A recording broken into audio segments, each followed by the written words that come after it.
Welcome back to our channel Jeevani world. ఈ రోజు recipe వచ్చేసి స్వీట్ రెసిపీ అండి. అదేంటో కాదు, శనగబెళ్ళ పాయసము. నాకైతే ఈ రెసిపీ అంటే చాలా ఇష్టము. నేనైతే ఫస్ట్ టైం ట్రై చేస్తున్నాను. ఎలా వస్తుందో ఏంటో అనుకున్నాను, బట్ మొత్తానికైతే చాలా బాగా కుదిరింది.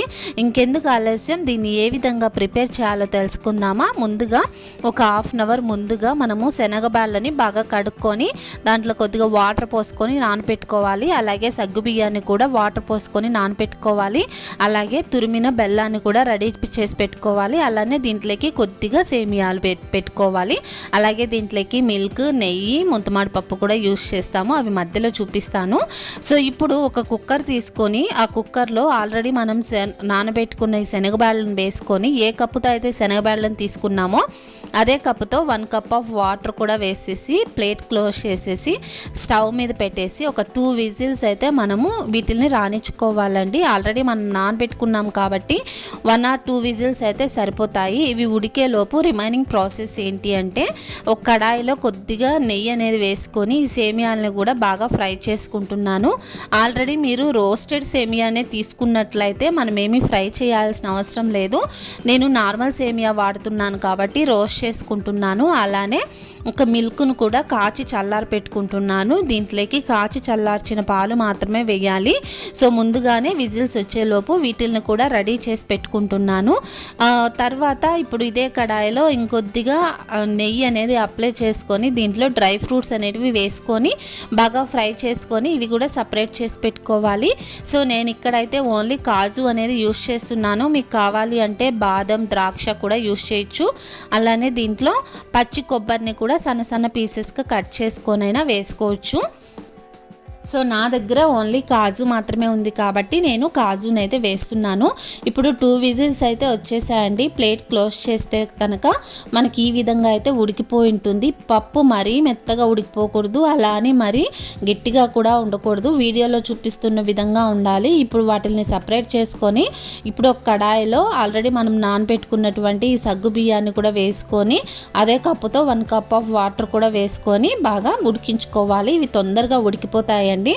ఉడికిపోయింది లేనిది ఎలా తెలుస్తుంది అంటే, మనకి పైన మాత్రం కొద్దిగా తెల్లగా వైట్గా కొద్దిగా గ్లాసీ స్ట్రక్చర్ వస్తుంది అనమాట. ఆ విధంగా వచ్చినంత వరకు వీటిని బాగా ఉడికించుకొని వీటిని కూడా మనము ఆల్రెడీ మనం ఉడకపెట్టుకున్న ఈ శనగబాళ్ళు ఉన్నాయి కదా, వాటిల్లో మిక్స్ చేసేసి రెండింటిని బాగా కలుపుకోవాలన్నమాట.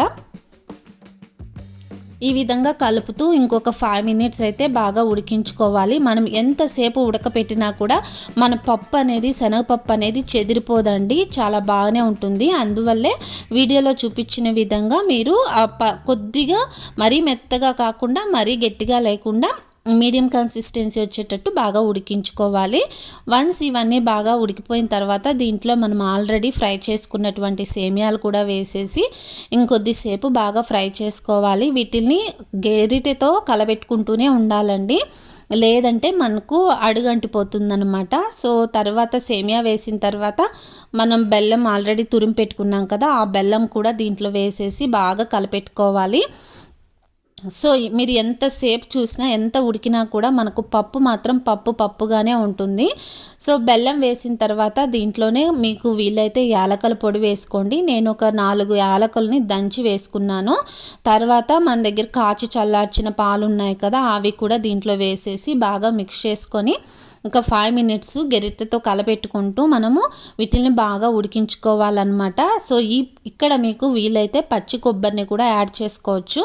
సో నేనైతే కొద్దిసేపు బాగా ఉడకపెట్టుకున్న తర్వాత దీంట్లో ఆల్రెడీ ఫ్రై చేసుకున్నటువంటి నెయ్యిలో ఫ్రై చేసుకున్నటువంటి కాజు ఉన్నాయి కదా, అవి కూడా వేసేసి ఇంకొద్దిసేపు అయితే బాగా ఉడకపెట్టుకుంటున్నాను.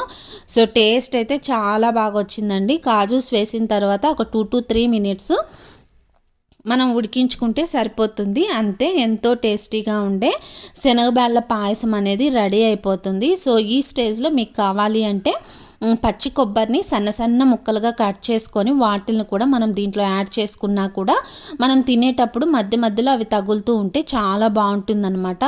సో మనం వాటర్ మాత్రము కొద్దిగా ఎక్కువే వేసుకోవాలండి, ఎందుకంటే ఇది చల్లారే కొద్దీ గట్టి పడుతుంది కాబట్టి మనం వాటర్ కన్సిస్టెన్సీ ఈ విధంగా ఉండేటట్లు మాత్రమే చేసుకోవాలి.